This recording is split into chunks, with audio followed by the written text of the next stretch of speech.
Welcome to Vidyanagar online classes. It's me Anu Kumar, your social science teacher. Today we can discuss one of the chapter from history, nationalism in Europe. Nationalism in Europe. So one of the big chapter in your textbooks and a compulsory chapter also. So in this chapter we can discuss how the nationalism, a concept, emerged in our world, and how the different nations under different leaders like Germany and Italy, these nations are organized, and mainly the Balkan crisis and how it led to the First World War and Napoleon reforms. And in this area we are going to discuss our new chapter, the nationalism in our Europe. First of all, in this chapter we can discuss one of the picture that is designed by Frederic Soriot, a French artist. Through this picture we are entering to our chapter. Frederic Soriot, a French artist, prepared a picture and named as the Democratic and Social Republic. It is a series of 4 print. Frederic Soriot, a French artist, prepared a picture, a print that is called Democratic and Social Republic, and it is a series of 4 print. And in this picture we can see the peoples of Europe and America became standing in this picture. Where it denoted the social classes. In this picture all the sections of the people, men and women, different classes, and everyone is depicted in this picture, not including the fraternity or the unity of the people. And it's one of the utopian vision, it's imagination. And many of the ideas of this picture is not came to happen in that world, in that time itself. That is onwards he also imagined his world. And in this picture we can see peoples are marching like a long train and homage to the Statue of Liberty. People of the Europe marching as a long train and homage to the Statue of Liberty. Homage to the Statue of the Liberty. And I think that you know that Statue of Liberty is a great statue of the France. Later they gifted to the America. At present the Statue of Liberty we can see in our America. This is gifted by France to the our America. And in that picture we can see one female figure. The Statue of Liberty is a female figure. Why? Because liberty, a concept mainly symbolizing like a female figure. That female figure, the Statue of Liberty, she bears a torch in her one hand. The torch is the torch of the Enlightenment. Enlightenment is a new phenomena emerged in our world and Europe after Renaissance in 17th and 18th century. And Enlightenment thinkers, majority of them were the scientists. They emerged with the support of the scientific innovation. They were scientific development they using. And in one hand she also bear the Charter of the Rights of Man. Charter of the Rights of Man she bears in the is her another hand. And in that picture we can see in the bottom the remains of the shattered elements. That shattered elements and that remains symbolizing the absolute institution. Why? Because his imagination is that in our Europe the different nations there maybe happen sometime after a time the despotic rulers and their kingdom going to collapse. The shattered remains of the absolute institutions and rulers we can see in that picture. And his imaginations are the utopian vision. Why? Because every nation they going like a train under her nations, and peoples are taking the flags, and peoples are also wearing the somewhat unique costumes under one nation. Because in that period the European nations are not to become a nation state. They were under one autocratic rulers. There is no feelings of nationalism. There is not a definite territory and boundary and a centralized rule and common costume and common flag and a single of code of law. In that time itself he imagined like this one. That imagination of the picture is commonly called Democratic and Social Republic. Just for the sake of understanding, I'll explain this area and part in Malayalam. Okay.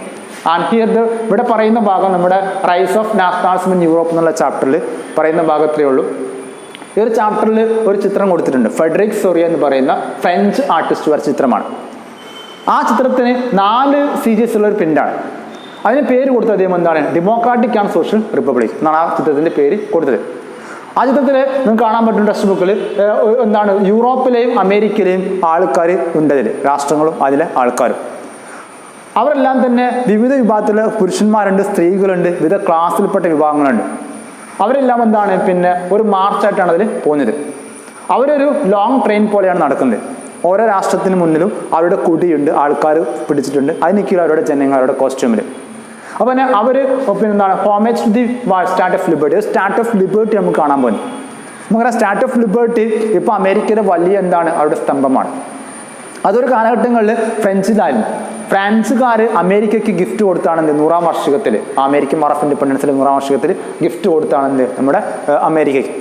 ആ stat of liberty ആ ഒരു female ഫിഗറാണ്. അതിനുള്ള കാരണം liberty എന്ന് പറയുന്ന French വിപ്ലവത്തിൻ്റെ ആ മുദ്രാവാക്യം, ആ ലിബർട്ടി ഒരു ഫീമെയിൽ ഫിഗറിനെയാണ് സിംബലൈസ് ചെയ്യുന്നത്. അപ്പോൾ തന്നെ ആ ഒരു ഫോട്ടോയിൽ ആ സ്ത്രീ അവരുടെ ഒരു കയ്യിൽ ഒരു ടോർച്ച് എടുത്തിട്ടുണ്ട്. ആ ടോർച്ച് എന്ന് പറയുന്നത് ടോർച്ച് ഓഫ് എൻലൈറ്റ്മെൻ്റ് ആണ്. എൻലൈറ്റ്മെൻ്റ് എന്ന് പറഞ്ഞു കഴിഞ്ഞാൽ ജ്ഞാനോദയം. ജ്ഞാനോദയത്തിൻ്റെ ടോർച്ചാണ് അവരവരുടെ കയ്യിൽ വെച്ചിരിക്കുന്നത്. ഓക്കെ, ആ ഒരു ജ്ഞാനോദയം എന്ന് പറഞ്ഞു കഴിഞ്ഞാൽ നമ്മുടെ യൂറോപ്പിൽ 14-15 നൂറ്റാണ്ട് കാലഘട്ടങ്ങളിൽ ഉയർന്നു വന്ന പ്രതിഭാസമായിരുന്നു നവോത്ഥാനം, റിനൈസൻസ്. നവോത്ഥാനം പ്രത്യേകത എന്ന് പറഞ്ഞു കഴിഞ്ഞാൽ ആ കാലഘട്ടങ്ങളിലെ കത്തോലിക് സഭയുടെ പോപ്പിൻ്റെ അന്ധവിശ്വാസങ്ങൾക്കെതിരെ, അനാചാരങ്ങൾക്കെതിരെയാണ് നവോത്ഥാനം വരുന്നത്. ശാസ്ത്രീയ ചിന്തകളുള്ള, പുതിയ കണ്ടുപിടുത്തമുള്ള, പുതിയ യുക്തിചിന്തയുള്ള ഒരുപാട് ആൾക്കാർ ഉയർന്നു, ചിന്തകന്മാർ. ആ കാലഘട്ടങ്ങളിൽ നവോത്ഥാനം കഴിഞ്ഞപ്പോൾ, നവോത്ഥാന കാലഘട്ടങ്ങളിൽ മെയിൻ പ്രത്യേകതയായിരുന്നു ശാസ്ത്രീയ അവബോധം, സയൻറ്റിഫിക് ടെമ്പർ എന്ന് പറഞ്ഞാൽ ശാസ്ത്ര ചിന്താഗതി കൂടി. അങ്ങനെയുള്ള ഒരു കൂട്ടം ചിന്തകന്മാർ ഉയർത്തിക്കൊണ്ടുവന്ന ഒരു പ്രതിഭാസമാണ് ജ്ഞാനോദയം, അറിവിൻ്റെ ഉദയം. അവർ പുതിയ കണ്ടുപിടുത്തങ്ങളും പുതിയ കാര്യങ്ങളൊക്കെ ചെയ്തു വെച്ചുകൊണ്ട് അതുവരെയുള്ള ഒരുപാട് വിശ്വാസങ്ങൾ തെറ്റാൻ തെളിയിക്കാൻ വേണ്ടി ശ്രമിക്കുകയാണ്. ആ കാലഘട്ടത്തെ ആ പ്രതിഭാസമാണെന്ത് എൻലൈറ്റ്മെൻറ്റ്. അതിൻ്റെ ഒരു എന്താണ് അറിവിൻ്റെ അല്ലെങ്കിൽ എൻലൈറ്റ്മെൻറ്റിൻ്റെ ഒരു ടോർച്ച്, അതിൽ സിംബലൈസർ ടോർച്ച് കയ്യിലുണ്ട്. ദെൻ അനദർ ഹാൻഡിൽ അവരുടെ അടുത്ത കയ്യിൽ എന്താണ് charter of the rights of men. Rights of men, മനുഷ്യാവകാശത്തിൻ്റെ ഒരു ചാർട്ടർ എന്താണ് നമുക്കതിൽ കാണാൻ പറ്റും. അപ്പോൾ ആ ഒരു വലിയ സ്റ്റാറ്റ് ഓഫ് ലിബർട്ടിയുടെ താഴ്ഭാഗത്ത് ഒരുപാട് ഷാറ്റേർഡ് റിമെയിൻസ്, പൊട്ടിപ്പൊളിഞ്ഞ് നടക്കുന്ന ഒരുപാട് റിമെയിൻസ് ഉണ്ട്, അവശിഷ്ടങ്ങൾ. ആ റിമെയിൻസ് എന്ന് പറയുന്നത് നമ്മുടെ യൂറോപ്പിലെ രാജവംശങ്ങളുടെ, എസ്പെഷ്യലി അബ്സല്യൂട്ടിക് ഇൻസ്റ്റിറ്റ്യൂഷൻ, സ്വന്തം ഇഷ്ടപ്രകാരം ഭരിക്കുന്ന വലിയ സ്വേച്ഛാധിപതികളാണ് രാജവംശങ്ങളുടെ പൊട്ടിപ്പൊളഞ്ഞ അവശിഷ്ടങ്ങളാണ്.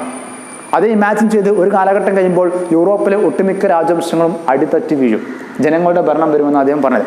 അതുകൊണ്ട് തന്നെ ആ ഒരു വിഷനെ പറഞ്ഞ പേരാണ് ഉട്ടോപ്യൻ വിഷൻ. ഉട്ടോപ്യൻ വിഷൻ എന്ന് പറഞ്ഞു കഴിഞ്ഞാൽ ഒരു പക്ഷേ ആ കാലഘട്ടങ്ങളിൽ നടക്കാതെ ഭാവിയിൽ സംഭവിക്കാവുന്ന കാര്യങ്ങൾ മുൻകൂട്ടി കണ്ടുകൊണ്ട് ചിന്ത ചെയ്യുന്ന അത് പറയുന്ന ആശയത്തെ പറഞ്ഞ പേരാണ് ഉട്ടോപ്യൻ വിഷൻ. ഇപ്പോൾ നടക്കില്ല, പക്ഷെ ഭാവിയിൽ നടന്നേക്കാം. അപ്പോൾ ഉടനെ ഈ ഒരു ചിന്തകളിൽ നിന്ന് തന്നെ പൊതുവെ ഉട്ടോപ്യൻ വിഷനായിട്ടാണ് അറിയപ്പെടുന്നത്. അതിനുള്ള കാരണം ആ കാലഘട്ടങ്ങളിൽ ഒട്ടുമിക്ക രാഷ്ട്രങ്ങൾക്കും ഫ്ലാഗ് ഇല്ല, സ്വന്തമായിട്ട് കോസ്റ്റ്യൂം ഇല്ല, ഒരു ക്ലിയർ ബൗണ്ടറി ഇല്ല, ഒരു സെൻട്രലൈസ്ഡ് ഭരണകൂടങ്ങളില്ല. പക്ഷെ അതൊക്കെ അദ്ദേഹം ചിത്രത്തിൽ ഇമാജിൻ ചെയ്തു. കാരണം അതിൽ പറയുന്നത് ഒരു കൂട്ടം ആൾക്കാർ അവരുടെ രാഷ്ട്രത്തിൻ്റെ ഫ്ലാഗുമായിട്ടാണ് പോകുന്നത്. ആ ഫ്ലാഗിന് കളറുണ്ട്. രണ്ടാമത് അവരൊക്കെ തന്നെ അവരുടെ രാഷ്ട്രത്തിൻ്റെ കോസ്റ്റ്യൂം അണിഞ്ഞുകൊണ്ടാണ് പോകുന്നത്. അതൊന്നും ആ കാലഘട്ടങ്ങൾ സങ്കല്പിക്കാൻ പറ്റില്ല. പക്ഷെ എന്നിട്ട് പോലും അദ്ദേഹം ഈ ചിത്രത്തിൽ അത് വരച്ചു കാണിച്ചു. അതുകൊണ്ടാണ് ആ ആശയത്തെ ഉട്ടോപ്യൻ വിഷം എന്നറിയാനുള്ള കാരണം. ഇത്രയാണ് ഈ ഒരു ഭാഗത്തെ area. Okay, the next part we can discuss about the continuation. ഈ ഭാഗത്തിൻ്റെ കണ്ടിന്യൂഷൻ തന്നെയാണ്. In that picture America and Switzerland become the national state. Only in that long train of the people, America and Switzerland only became a national state in this time. അത് ഈ ചിത്രം വരയ്ക്കുന്ന സമയത്ത് അമേരിക്കയും സ്വിറ്റ്സർലൻഡും മാത്രമാണ് ഒരു ദേശരാഷ്ട്രമായിട്ട് മാറിയത്. ഒരു ഫ്ലാഗുള്ള, ഭരണഘടനയുള്ള, അതുപോലെ സെൻട്രലൈസ്ഡ് ഗവൺമെൻറ്റുള്ള രാഷ്ട്രമായിട്ട് മാറിയത്. ബാക്കിയെല്ലാം തന്നെ രാജവംശങ്ങൾ കീഴിലായിരുന്നു. And France under the tricolour flag. ഫ്രാൻസുകാർ ട്രീ കളർ ഫ്ലാഗിലാണ് വന്നത്. അദ്ദേഹം വരച്ചപ്പെടും. അന്ന് ഫ്രാൻസിന് ട്രീ കളർ ഫ്ലാഗ് ഇല്ല, എന്നിട്ട് പോലും അദ്ദേഹം വരച്ചു വെച്ചു. അന്ന് ഫ്രാൻസിൻ്റെ ഫ്ലാഗ് എന്ന് പറയുന്നത് റോയൽ സ്റ്റാൻഡേർഡ് എന്ന് പറയുന്ന രാജകീയ ഫ്ലാഗാണ്. ആ ഫ്രാൻസ് ട്രീ കളർ ഫ്ലാഗിൽ അദ്ദേഹം ഡിസൈൻ ചെയ്തു. Germany have one flag, that is the present day flag also designed. Okay, black, then red and that orange colour. And then later, after German possession, we can see people of Austria, Kingdom of Sicily, that is symbolizing Italy, Italian part. The Lombardy, then Italian part, then Poland, Britain, Ireland, Hungary and Russia. ഇങ്ങനെയാണ് ആ ഒരു പിന്നെ ചിത്രത്തിൽ എന്താണ് ആൾക്കാർ പോകുന്നത് ലൈനായിട്ട്. ആദ്യം എന്താണ് നമുക്ക് കാണാം, ഈ രാഷ്ട്രങ്ങൾ America, Switzerland, France, Germany, Austria, kingdom of 2 Sicilies, Lombardy, Poland, UK, Ireland, Hungary and Russia. And here in this picture he is symbolizing a concept of the fraternity. All the nations are under one great flag and a procession. That time it never maybe happen. In that time itself he also symbolizing like this way. So he symbolizing the word called fraternity. Fraternity എന്ന് പറയുന്ന ആശയത്തെയാണ് എന്ത് അദ്ദേഹം അതിൽ പറയുന്നത്. So he symbolizing the a word called fraternity. And then through this picture we can discuss what he mean by a nation state. A nation state have a centralized power and a sovereign control over clear defined territory and common identity, and they shared a common history. That type of typical area is commonly called a nation state. And nation state means having a centralized power of administration with a defined territory, enjoying a sovereign power over their territory, and people have shared their common history, culture and their dress state and identity also. That is commonly called a nation state. Okay, so that's about this area. Once again repeating this area within Malayalam, just for a sake of understanding. ഓർത്ത് വെക്കുക. ഈ ചിത്രത്തിൽ നമുക്ക് കാണാൻ പറ്റും എന്ത്, അമേരിക്കയും സ്വിറ്റ്സർലൻഡും മാത്രമാണ് ഈ സമയത്ത് ഒരു ദേശരാഷ്ട്രമായിട്ട് മാറിയ രാഷ്ട്രങ്ങൾ എന്ന് പറഞ്ഞു കഴിഞ്ഞാൽ സ്വന്തമായിട്ട് പതാകയുള്ള ഭരണഘടനയുള്ള എന്താണ് ഭരിക്കുന്ന സെൻട്രലിസ്റ്റ് ഭരണകൂടങ്ങൾക്കുള്ള ഏരിയ. ബാക്കി രാഷ്ട്രങ്ങളിൽ തന്നെ ഇത്തരം ഭരണം വന്നിട്ടില്ല. അവിടെയൊക്കെ രാജവംശങ്ങളാണ്, ഡെസ്പോട്ടിക് റൂളേഴ്സാണ് റൂൾ ചെയ്യുന്നത്. ഫ്രാൻസിൽ സമയങ്ങളിൽ റോയൽ സ്റ്റാൻഡേർഡ് എന്ന് പറയുന്ന ഫ്ലാഗാണ്, പക്ഷെ അദ്ദേഹം ഡിസൈൻ ചെയ്തത് എന്താണ്, 3 കളർ ഫ്ലാഗാണ് ഇന്ന് കാണുന്ന ഫ്രാൻസിൻ്റെ ദേശങ്ങൾ ഫ്ലാഗ്. പിന്നെ ജർമ്മനിക്ക് ഫ്ലാഗ് ഉണ്ട്, അന്ന് ജർമ്മനി രാഷ്ട്രം ഉണ്ടായിട്ടില്ല. പിന്നെ ഈ ജർമ്മനിക്ക് ശേഷം അവിടെ കാണിക്കുന്ന ചിത്രത്തിൽ Austria, kingdom of 2 Sicily. Kingdom of 2 Sicily എന്ന് പറഞ്ഞാൽ ഇറ്റാലിയൻ പാർട്ടാണ്, ലംബാർഡ്, അന്നൊക്കെ വെവ്വേറെ ഏരിയയാണ്. പിന്നീടാണ് ഇതെല്ലാം കൂടിച്ചെന്ന് ഇറ്റലിണ്ടാവുന്നത്. പിന്നെ Poland, Britain, Ireland, Hungary, Russia, ഇങ്ങനെ ഓർഡറിലാണ് എന്ത് അവർ പോകുന്നത്. ഇങ്ങനെ എല്ലാ രാഷ്ട്രങ്ങളും കൂടിയ വലിയ ഒരു ട്രെയിൻ പോലെയുള്ള ചിത്രമാണ് അദ്ദേഹം വരച്ച് വെച്ചിരിക്കുന്നത്. So this long train are the nation under one umbrella. That is symbolizing the a concept called fraternity. Fraternity അല്ലെങ്കിൽ സഹോദരം എന്നുള്ള ആശയത്തെയാണ് എന്ത് അദ്ദേഹം ഇതിൽ സിംബലൈസ് ചെയ്യുന്നത്. കാരണം ആ സമയങ്ങളിൽ ഒരിക്കൽ പോലും എന്താണ് ഇങ്ങനെ ലോകത്തെ എല്ലാ രാഷ്ട്രങ്ങളിലെ ജനങ്ങൾ ഒരു കൊടിക്ക് കീഴിൽ, ഒരു ഫ്ലാഗിന് കീഴിൽ എന്താണ് ഒരുമിക്കുക എന്നുള്ള കോൺസെപ്റ്റ് അന്ന് ഉണ്ടായിരുന്നില്ല. അത് അദ്ദേഹം എന്ത് സിംബലൈസ് ചെയ്യുകയും ചെയ്തു. അതിലൂടെ നമുക്ക് പഠിക്കാവുന്നത് what you mean by a nation state, എന്താണ് ഒരു ദേശരാഷ്ട്രമെന്ന് പറഞ്ഞാൽ. ദേശരാഷ്ട്രം എന്ന് പറഞ്ഞു കഴിഞ്ഞാൽ കാരണം ആ കാലഘട്ടങ്ങളിൽ രാജഭരണമാണ്, രാജാവിന് തന്നെ അറിയില്ല എത്ര പ്രദേശമുണ്ട് അയാളുടെ കയ്യിൽ നിന്നുള്ളത്. അവിടെ ഒരു കോമൺ ഭരണഘടന ഉണ്ടാവില്ല, ഒരു ഫ്ലാഗ് ഉണ്ടാവില്ല, ഒരു കോമൺ കൾച്ചറോ ജനങ്ങൾക്കിടയിൽ ഐക്യമോ ഉണ്ടാവില്ല. അപ്പോൾ ഇവിടെ നാഷൻ സ്റ്റേറ്റ് എന്ന് പറഞ്ഞു കഴിഞ്ഞാൽ ഒരു സെൻട്രലൈസ്ഡ് പവർ ഉണ്ടായിരിക്കും, ഒരു കേന്ദ്രീകൃത ഭരണം ഭരിച്ചിരിക്കും, അവർക്ക് പരമാധികാരം ഉണ്ടായിരിക്കും അവരുടെ സ്ഥലങ്ങളിൽ, അവരുടെ ബൗണ്ടറി അവർക്ക് ഡിഫൈൻഡ് ആയിട്ട് കറക്റ്റ് അറിയാം, അവരൊരു കോമൺ ഐഡൻറ്റിറ്റി, ഒരു പൊതു ഐഡൻറ്റിറ്റി ഉണ്ടായിരിക്കും അവർക്ക്, ഇന്ന രാഷ്ട്രക്കാരാണെന്നുള്ള ഐഡൻറ്റിറ്റി. രണ്ടാമത് എന്താണ്, അവർക്കൊരു കോമൺ ഹിസ്റ്ററി ഉണ്ടായിരിക്കും. ഇതെല്ലാം ഉൾപ്പെടുന്നതാണ് എന്ത് നാഷൻ സ്റ്റേറ്റ് എന്ന് പറയുന്നത്. ഇനി nation state concept we can discuss through the French revolution. And French revolution we discuss in the last classes through the 9th standard in the year 1789. It was against autocratic Bourbon rulers. Autocratic Bourbon rulers we can discuss the French Revolution. It was against this autocratic Bourbon rulers. And in France, in the year 1789, they starting the this great revolution, and they overthrown the existing Bourbon dynasty and implementing a new nation. And for taking a common collective interest and a common collective symbols, they implementing many things. First one, a idea called la patria, that mean by the fatherland, and la citoyen, that mean by the citizen. The two words are symbolizing their common identity, and they also symbolizing a united community under one constitution. ഇനി French രൂപത്തിൽ നമുക്ക് എന്ത് ചെയ്യാം വരാം. നമ്മുടെ France 1789 സ്വതന്ത്രമായി. അവിടെ അതുവരെ ഭരിച്ചിരുന്ന ബൂർബൺ രാജവംശത്തെ മരിച്ചിട്ടുകൊണ്ടാണ് അവർ അധികാരത്തിലേക്ക് വരുന്നത്. നമ്മൾ നേരത്തെ പഠിച്ച ഡീപ്പായിട്ട് ഫ്രഞ്ച് റവല്യൂഷൻ. അവിടെ ഭരിച്ചിരുന്ന ലൂയി രാജാക്കന്മാരെ അവിടെ നിന്നും എന്താണ് ഇറക്കിക്കൊണ്ട് ഫ്രാൻസ് എന്ത് ചെയ്തു, ഒരു റിപ്പബ്ലിക്കായിട്ട് മാറി. അങ്ങനെ ഫ്രാൻസ് റിപ്പബ്ലിക്കായിട്ട് മാറിയപ്പോൾ ജനങ്ങൾക്കിടയിൽ ഒരു കോമൺ ഐഡന്റിറ്റിയും മറ്റും ഉണ്ടാക്കാൻ വേണ്ടി ഒരുപാട് കാര്യങ്ങൾ ഭരണകൂടങ്ങൾ ചെയ്തു. അതിൽ ഒന്നാമത്തെ ആശയമായിരുന്നു എന്ത്, ദി ഫാദർലാൻഡ്. 2 ആശയങ്ങൾ, ലാ പാട്രിയ എന്നുള്ള ആശയം മുന്നോട്ട് വെക്കുകയാണ്.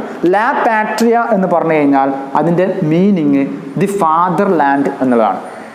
രണ്ടാമത്തെ ഒരു ആശയമായിരുന്നു ലാ സിറ്റിയൻ എന്ന് പറയുന്ന വാക്ക്. ലാ സിറ്റിയൻ mean by the word the citizen. പ്രജകൾ അല്ലെങ്കിൽ സിറ്റിസണുള്ള മീനിങ് ആണ് എന്ത്, ലാ സിറ്റിയാണ് വന്നിരുന്നത്. ഈ 2 വാക്കുകൾ അവർ മുന്നോട്ട് വെക്കുകയാണ്. It mainly four A United community under one constitution. ഒരുമിച്ച് ജീവിക്കുന്ന ഒരു ജനക്കൂട്ടങ്ങൾക്ക്, ഒരു ഭരണഘടനയ്ക്ക് കീഴിൽ ജീവിക്കുന്ന ഒരു കൂട്ടം ജനങ്ങളെയാണ് എന്ത് സിംബലൈസ് ചെയ്യുന്നത്. ഒരു വ്യക്തമായി എഴുതപ്പെട്ട ഒരു ഭരണഘടനയ്ക്ക് കീഴിൽ ജീവിക്കുന്ന ഒരു കൂട്ടം ജനങ്ങളെ സിംബലൈസ് ചെയ്യാൻ വേണ്ടിയിട്ടാണ് എന്ത് അവർ 2 ആശയങ്ങൾ മുന്നോട്ട് വെച്ചത്. അതിലൊന്നാണ് എന്ത്, ദി ലാ പാട്രിയ mean by the war the fatherland, and ലാ സിറ്റിയോ എന്ന് പറഞ്ഞാൽ എന്താണ്, നമ്മുടെ സിറ്റിസൺ എന്നുള്ള വാക്കും. And for getting a collective common identity, they prepared and designed a new tricolor flag. അങ്ങനെ ജനങ്ങൾക്ക് പൊതുവായിട്ടൊരു കോമൺ ഐഡന്റിറ്റി മറ്റും ഉണ്ടാക്കാൻ വേണ്ടിയിട്ട് അവർ ഒരു ട്രീകളർ ഫ്ലാഗ് എന്താണ് അവർ ഡിസൈൻ ചെയ്യാണ്, എ ന്യൂ ട്രീകളർ ഫ്ലാഗ്.